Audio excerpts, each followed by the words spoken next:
Hello, everyone, and welcome to Armstrong in the Loop podcast.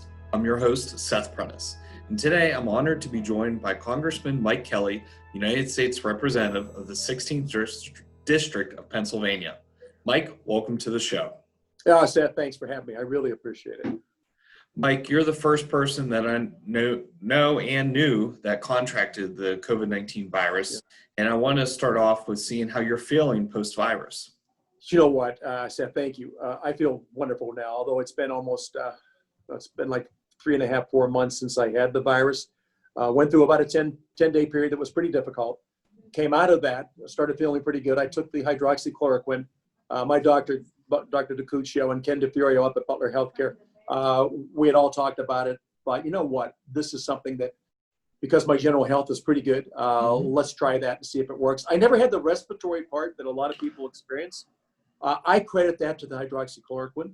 But again, pretty tough 10-day period, lost about 30 pounds, had a lot of cramping through my neck and shoulders, headaches, a loss of appetite. I lost about 30 pounds in 10 days. And the other thing was sleep. I slept 18 to 20 hours a day. And my wife, God bless her, she would check on me all the time and just make sure I was okay. But you know what? I got through it, back on my feet, glad to be working, and also really thankful. And we'll maybe talk a little bit later in the show about the opportunity to be part of the plasma program with UPMC. The immunologist down there, Dr. McDyer, I talked to him on the phone, and if you've had the coronavirus, recovered, after about 3 weeks, you get your blood tested again, and you may have the antibodies that could go into finding a combatant against this horrible, horrible virus. No, let's go right there. Sure. I know that you recently did this, and I'm guessing this is going to be a way to help those that might have it and a way to help give them an antibody. Yeah, and I think they're making great progress on it. And of course, we're racing to try to find something against this virus, this COVID-19. I think the one thing that's the most difficult part of this virus is we just don't know what we don't know. And I don't say that to be clever or funny. The seriousness of it is because we're not sure how it develops. We're not sure how we get it, what all happens. We're doing all the social distancing. We're doing the sheltering in place. We're using the mask. We're washing our hands. We're covering our mouth if we cough. And if we don't feel well, stay home. Try to self-isolate. Don't carry it on to somebody else. And I know there's a lot of controversy back and forth about whether you should do it or should not do it. Please don't make it a political issue, okay? Let's just do something that's safe and smart and makes sense for all the people around us. And again, I don't say that in any way being critical of those who don't wear a mask or don't feel they need to wear a mask. I understand that. But there's an old saying that an ounce of prevention's worth a pound of cure. And in this case, because we don't know exactly all the things about this virus, let's take a walk on the safer side and go through that. But the plasma program, and when I talked to Dr. McDyer early on about this, I was amazed at the amount of effort that was taking place to try and combat this for every single American and every single person around the world. If we come up with something that works, my goodness, what a gift to mankind. And look, I know that the most susceptible part of society are older folks that have a compromised immune system, folks that aren't in good general health. I get that part, and we all get that because that's who's susceptible to almost everything that can happen to, whether it's a bad cold or the flu season comes down upon us. So look, again, going back to an ounce of prevention, pound of cure. The other victims of this COVID-19 or coronavirus, it affects us from a standpoint, it has drastically affected our economy. This is nobody's fault. It wasn't a blunder. This wasn't something that somebody was careless about. This is a virus that was developed in China, somehow got across the ocean to us, got around the world, actually, and has caused this great pandemic that we're going through. But that, along with that economic concern, that brings a mental health concern with it also. When people can't go to work, when people can't pay their bills, when people can't keep their businesses open, when it's one can't after another can't after another can't, you start to sit back and say, what are we going to do? And the answer is, we're going to get through it. It is going to be painful. And along the way, we are going to lose friends that we hold near and dear to us, some of that's going to happen. The only thing we can do is keep our faith, and make sure that we're following everything that we can follow to minimize our contact, minimize the infection rate. But I think the other thing is we've got to be able to get up in the morning looking forward to the day, as opposed to staying at home and saying, man, I don't know what I'm going to do. I'm afraid to go outside. That's the worst situation we can be in. So from a mental health standpoint and the ability, listen, we're people who like to be around each other, whether it's in a restaurant, whether it's a dining area, whether it's in a bar, whether it's really been a big deal for me. And for a lot of my friends is I love going to 8 o'clock Mass at St. Paul's. It was such a great way to kick off the day. And I think of all those folks I used to see at 8 o'clock Mass and think, well, you know what? What a wonderful way to start your day. Then if you go to Sundays when we worship, or whatever faith it is that you follow, being able to have that with a community. Faith-based community is critical to us. That's who we are. So if we can get beyond some of these things where we can start gathering like that, do it safe, do it smart, but still having that ability to gather like that, that brings a lot of peace of mind to people. I don't think there's anything more comforting in times of need than faith. So having said all that, Seth, I really long for those days to get back to them, because I do think it brings peace of mind. And for all those who had lost a loved one during this pandemic, to not be able to have that final closure, to not be able to go through that final service with your priest, your minister, your rabbi, to not be able to have that closure really does have a terrible effect on people. And saying goodbye is difficult, but not being able to say goodbye is even worse. So I'd like to see us get back to that where we're comfortable with that. No, totally agree. As you know, we're seeing what some are calling a second wave of this virus.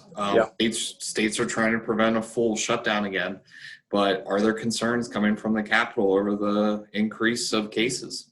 Yeah, absolutely. And I think the more capacity we have to test people, and the other side of that, we're talking with Ken DeFurio today at the Butler Healthcare, and Dr. Rottinghouse up there, and the doctors, they're very concerned with having the ability to test and be able to get those test results back sooner. So I mean, you take the test and you may not hear for a week, 10 days, whether you have it or not. In the meantime, you're in limbo. You don't know what to do. I mean, in our case, my wife and I, so you can't see your grandkids, you can't see your kids, you can't see your friends and your neighbors, and you're just waiting to get a result. So the availability to have more testing, but it's just as importantly, the ability to get the test back within 24 hours is critical. If you have it, then you know what to do. If you don't have it, then you also know what to do, and you can go on with your life. So I think we look at those challenges, and those are some of the biggest things on the board right now. As we see this second spike, I'm not so sure that we didn't have this spike all along, just weren't able to test for it, weren't able to know it. And as you know, some people that were asymptomatic, I have friends who have tested positive that didn't have one down day, didn't have 1 hour where they felt sick. And I said, geez, I don't know how that happens. I mean, I was sick. My buddy Terry Hanreddy was deathly sick. And we would communicate all day long, text each other back and forth. And then there's other people that just breezed right through it and never knew they had it. And those are the ones that you worry about, because unwittingly, unknowingly, they may pass it on to somebody else who the effect of the virus would have been really critical. So again, testing, getting a quick results on the testing, whether you have it or don't have it, that allows us to live our life a lot easier. And then again, having all the things in order that we need to have in order to fight the virus. Do we see anything coming down sooner than later to increase the availability of getting the testing results back, or is this something that we're having to work through right now? Yeah, that's really good. A good point. We just came off a conversation with Ken DeFurio and the members of his team up there. One of the things is they have a machine that'll do the testing, but they don't have the chemical agent that you would use to get to the result. So as a result, they're sending their test out and then waiting to get the answer back. Well, we could do it in-house, we could process it in-house, and then we could get back to the person we tested the next day or very quickly. And those are things that they're looking at, and it's very disturbing for them in order to find those agents. So what we're doing right after the phone call, we got on board, and let's find out what we can find out from the CDC, find out, is there an availability of it? If there is, what's the process to get there? And the idea, again, is let's get it done. Let's get it done. I'm all on board with that. Yeah, absolutely. Mike, another hot topic lately is schools and are kids going to go back in the fall? I know there are different approaches in each state. No one is really sure what the best solution is. Is there pressure from leaders to step in and do something to make a solution for across the board? Yeah, now in my own case, my wife and I were very blessed. We had 4 children and have 10 grandchildren. When I talk to my grandchildren, and and just as important, when I talk to their parents, there's something missing when children aren't able to be in school.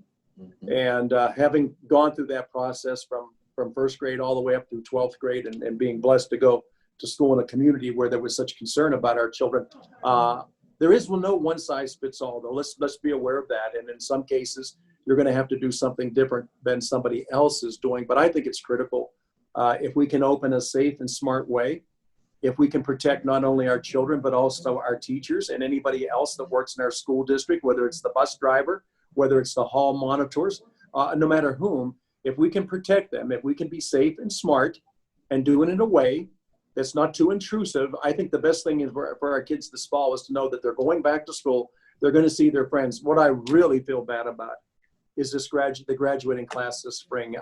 I just know that for most of us, our senior prom, our graduation, those are things that no matter how old you get, that's one thought away. You're right back. I can be right back at Butler High School in 1966, remembering my prom, remembering our graduation ceremony, and remembering faces that I haven't seen since 1966. And I was in the class of about 1,000. We're about half that now, but I got to tell you, I used to say this and I changed it. I used to tell people, they ask me, where you're from? I said, I'm from the best town. I grew up in the best town at the best times with parents and preachers and teachers and coaches. Man, we were the luckiest generation in the world. And I said that, I was talking to a bunch of kids that I graduated with in 66. This was our 50th class reunion. So the fact that I'm still calling them kids gives you an idea of how I think about it. And I had made that statement, except for one girl. One girl was sitting at a table with us, and I said, hey, weren't we lucky, guys? And everybody said, oh my gosh, were we lucky? Were we lucky? Are you kidding me? One girl looked at me and said, I don't think we were lucky. I said, Linda, you don't think we were lucky? Seriously? You don't think we were lucky? If we weren't lucky, what were we? She looked at me and said, we were blessed. And I said, you know what? I will never again in my life say I'm the luckiest guy in the world. I am the most blessed guy on the face of the earth right now. I am so thankful for the Lord putting in where he did at the time he did with the parents and the extended family that I had. And I look back on my teachers, my coaches. I mean, you couldn't find finer people than Art Bernardi. Are you kidding me? Paul Urim. These guys are soul of the earth guys. And I think of my teachers. One of my favorite teachers was my Latin teacher, Miss Durr. And she taught more about life and Latin than I never would have imagined. People tell me, well, I don't know, Latin's a dead language. I said, unless you're studying to be a lawyer or a doctor, you may be right. Other than that, Latin's very important. So, you look at all these things, and as I said, I'm always like one thought away from being right back in that campus, right back in that classroom, right back with the kids I grew up with. And I couldn't be more thankful for St. Paul's School and St. Mike's School and St. Peter's School. And geez, just all the wonderful things that happened to be growing up in Butler.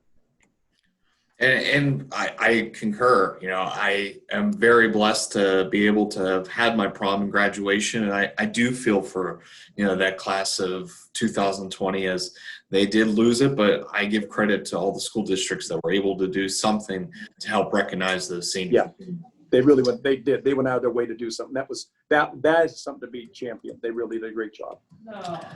National Daycare has been brought up. Program that might be able to help support those in need, especially if we're going to get back to normal. Is this something that could be on the table to be looked at?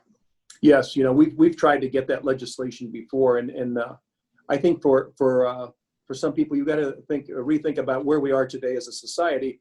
When I was growing up, it was pretty much dabbing off to work in the morning, and mom took care of things. They made our lunches for us. They did our homework with us. They made dinner, and then they were there. They were called homemakers. And you look today, and just because of the nature of who it is we are and what we do, dad's working, mom's working, and when it comes to daycare, if we don't have that person who can take the place of dad or mom, then we have to have the availability to have daycare. I think it's almost become an essential when it comes to the workplace.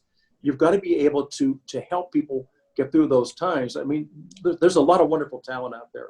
People that work, I never call them employees. I call them part of a team, of a workforce team, and that their talent is just so valuable to all of us. And I don't care at what level you're at, but we do need to have things in place that we can look to help out with raising children, with making sure they're getting the right care. A lot of people talk about latchkey kids who they leave in the morning and they come home, there's nobody there for them. And I think if we can make that more of a sustainable model, because I don't think there's anything more important than a family, a nuclear family, a guy and a gal becoming a husband and a wife, becoming a mom and a pop. I just don't think there's anything more important for a child than that. Now, I know in some cases that's not the way it works out, and I'm not in any way making any disparaging remarks about single parent families. I know in some cases that's just the way it is. But when you have that type of structure, if you can have what we would look at as the mother and father being there for the kids, it is good to have childcare where you have somebody that can, at least for that time period when mom or dad's away, are not able to be there, that we do have somebody there with the child. Can we expect anything more to hear about this? Or is this going to be possibly 2021 as maybe a more permanent fixture to come in place? Yeah, do you know what, Seth? One of the things that I've really been blessed with is to be able to actually work with the president's daughter, Ivanka. The highest thing on her list of things that do have to be done is this parenting issue. She wants to make sure that we have the ability to have that, and she's pushing for that. She's very big on these social issues that are so critical to keeping a strong family bond. That nuclear family, that's the key to, I think, to all our social problems that we're looking at in our ills. Man, I was blessed. I was, again, mom and dad, grandmas and grandpas, aunts and uncles. It was a group raising. I mean, they all had something to say, believe me. And I think the one thing we're missing today, if we can get that strong nuclear family where you can hold each other together longer and rely on each other, especially in times of celebration are easy. It's the times of loss that are hard. When you can hold people together during a time of loss, that is really a crisis period. And that's something that I believe that Ivanka Trump is really big on that. And the times I've talked with her, she says, one thing, Mike, if we can get this taken care of, we will make a difference in generational outcomes. And I couldn't agree more. Totally. Mike, local and national media have had a lot to focus on in 2020. And I feel that positive news is something that we haven't given enough attention here in the media. Are there things going on in Congress that might have been overlooked and should be celebrated? Oh yeah, I think there's a lot going on in Congress. We're gonna be looking at another CARES package, I think, very soon here. And again, we're trying to develop policy that is looking at a crisis that we've been put into because of the pandemic. And if we can concentrate on the damage caused by the coronavirus, as opposed with just throwing policy out there that we know will be very difficult. And I think one of the disconnects we have is, look, it's got to get through the House first, the House of Representatives. And once it gets to the House of Representatives, it's got to get through the Senate. And there's no sense in passing something out of the House that's a messaging bill as opposed to a managing bill, and saying, look, let's address the highest crisis we have right now, and that is the results both economically and mentally and financially on people going through this pandemic. Let's go through those things. Let's fix what really needs to be fixed. Let's fix the hole in the roof before we worry about the garden. Let's make sure that we're making sure that's all taken care of, and then we can go ahead and add these other things on earlier. So or later. I have some friends, and I think on both sides of the aisle, by the way, I think there's a misunderstanding that Democrats can't work with Republicans, Republicans can't work with Democrats. And I would just say I'm sure there's certain people that feel they can't work with Republicans, and there's other people that feel they can't work with Democrats. I think that in the 9+ years I've been there, I've never been at a standstill where I couldn't find somebody from the other side of the aisle that doesn't feel the same way I do on a particular issue, not on every issue, but on particular issues. So if we can concentrate on those things that we can't get done, as opposed to putting up things that we know we can't get done, then the public won't be looking at this. So then it comes to the media. Look, there's the old story, right? Good news doesn't sell, bad news does. And so if you look at that, I understand that model, but I also understand that model in and of itself causes more division in America than we need to see. I don't quite understand it. There's a lot of really great things going on. Great people are doing great things every day for their fellow men. And I said, why don't we talk about those things that happen rather than what we don't get along on? That's a hard thing to get to. I think that all of us look at that, and I know I myself from time to time I say, I can't believe they said that, and said, well, wait a minute, that's not all what they said.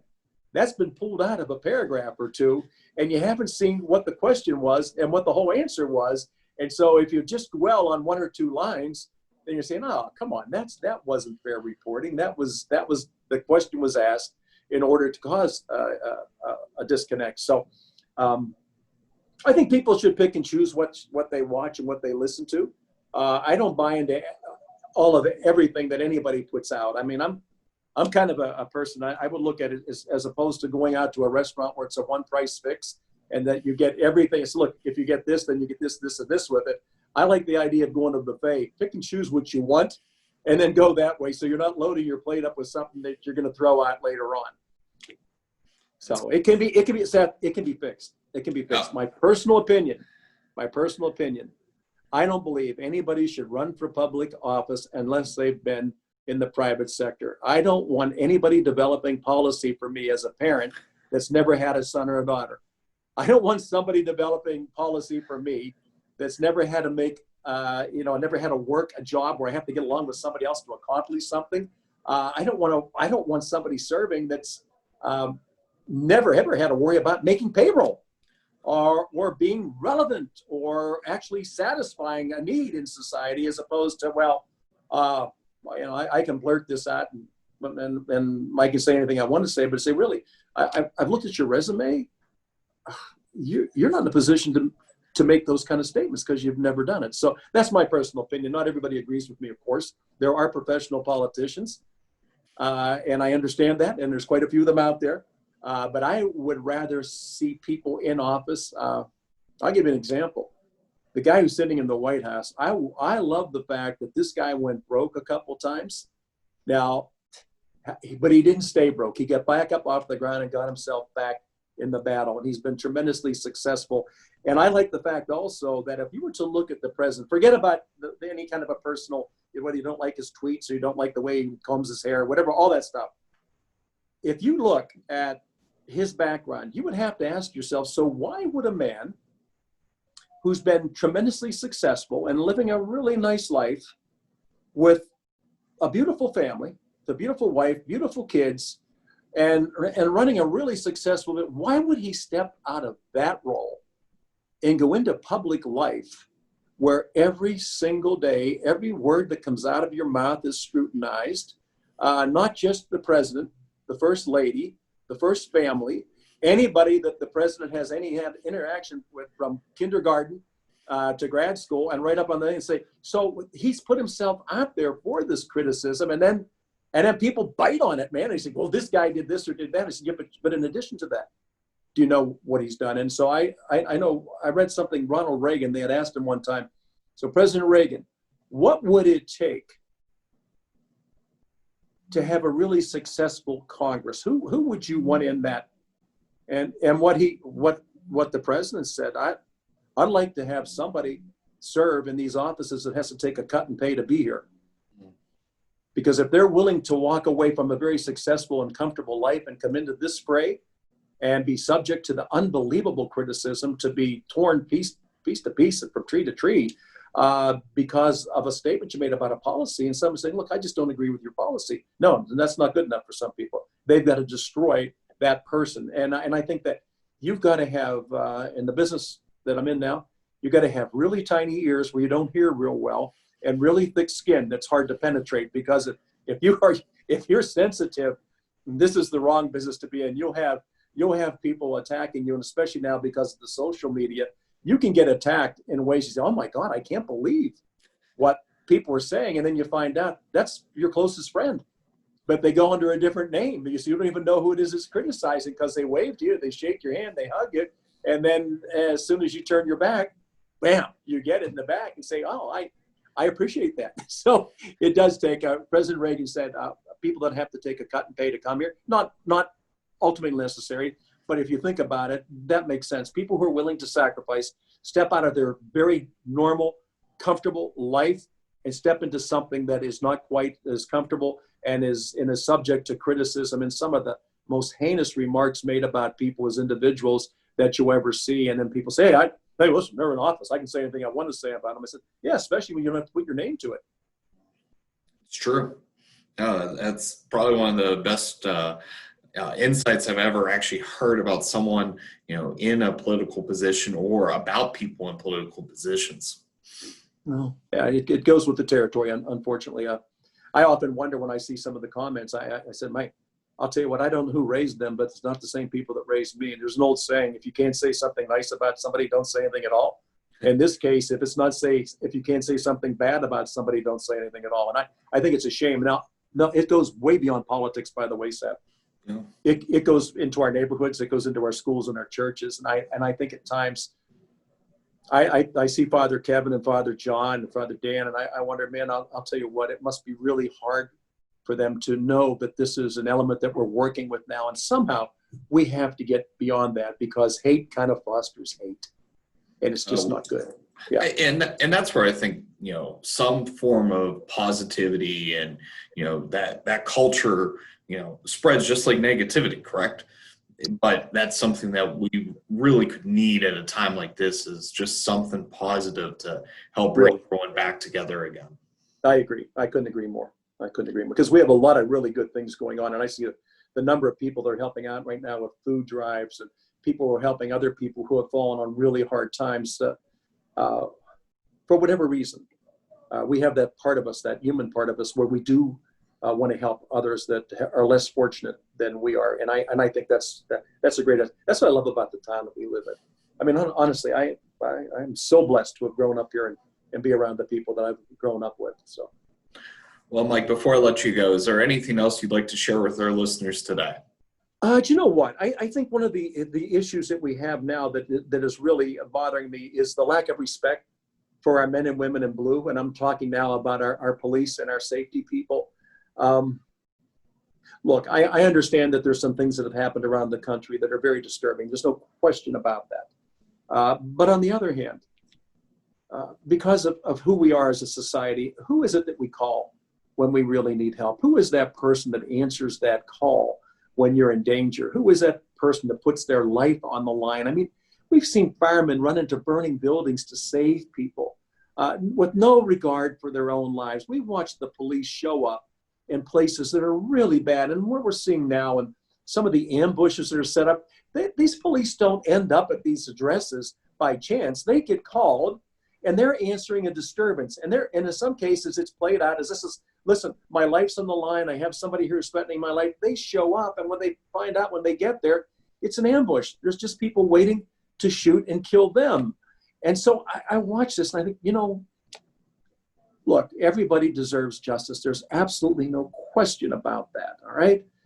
But I would just tell you that the men and women who serve us in public safety are doing the greatest deeds of all with total selflessness and putting themselves out there every day, even when they know that they're going to sometimes be heavily criticized for showing up. And I am amazed at some of the things I see on TV right now. When you see people who are anarchists, when you see people who are vandals, setting police cars on fire, breaking into shops, breaking windows, stealing merchandise, pulling down statues and monuments that are part of our history. Listen, in America, history is constantly evolving. I don't think it's good to push back what happened in the past, and the anarchists love that. They want to start today. This is ground zero today. Forget about anything in the past. No, this is the way it has to be. That's one of the things my message to most people was, you know what? I want you to really think, and it won't be long and hard, about the times in your life when you needed somebody to come and help you. somebody that could show up in a time of need, in a time that you were in danger. And it's always been the police. Their public service is incredible. Public safety is incredible. We have been blessed in our town to have tremendous people on that side of it. Those wearing the badge and answering any call at any time during the day or night, summer, fall, winter, spring, they're there. They're there in good times and bad times. So I said, let's focus on that. And I really do believe, Seth, one of the things I'm trying to get into a package for the police is I would love to see our police have the ability to take a sabbatical and to get out of that mainstream of what they're in every day. And after 7 years on the job or 10 years off the job, being able to take that period of time off where they can go back and maybe take a course they wanted to take, maybe take a safety course, maybe take whatever course it would be, but to step outside of that everyday life because it's not always pleasant, be able to have that and then go back to work because all of us, every single one of us are learning something every single day. And a lot of it really helps to shape who we are and going into the future. The more we know about something, the better we can address it. And I just think that for all of us, it's critical, whether it's in our churches, our schools, or in our community. So we each have that opportunity every day to do that. And let's just make sure we're supporting everybody. Everybody needs support right now. So I'd love to see our men and women in blue get that pat on the back that they certainly deserve. Well, Mike, I thank you for giving us some time today and talking to our listeners about what's going on. And I want you to stay healthy, Thank you. And continue to donate plasma as there are those in need right now. And hopefully we can help save those that might be suffering from this awful virus. Yeah, that's great. And we do need more blood right now, Seth. Whether you give plasma or whether you're making a blood donation, please don't be afraid to contact Vitalent and see what you can do to help out. So thank you so much. For Armstrong in the Loop podcast, I'm Seth Prentice, keeping you in the loop.